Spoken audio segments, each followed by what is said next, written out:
Badudi ba lefelo le ba phela ka letswalo la mmutla, medumo ya dithunya ke setlwaedi sa tšatši ka tšatši. Ba bangwe ba tšhoga le go tšwa ka magaeng a bona ge šita le go dumelela bana go raloka ka ntle. Mo mesong ya lehono, ngwana yo a sa lego mahlalagading o thuntshitšwe go mo a kitimišetšwa bookelong. Go tloga ka Labohlano ke dithunya tše lesomepedi tšeo di sego molaong tšeo di thupilego ka Westbury.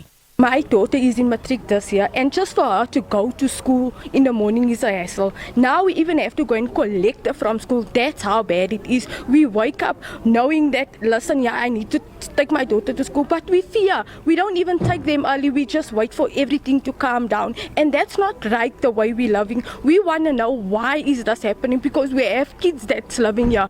Mothuntšhano ye e diraga letšatši le hlabile tadi ya mošatatšana. Maphodisa a ipiletša go bao bana go letšedimošo go ba emanokeng. We are following information. The community have come forward giving us information, but at some stage what is killing us, people, they don't want to come forward and write statement as witnesses. They say they are afraid of their lives.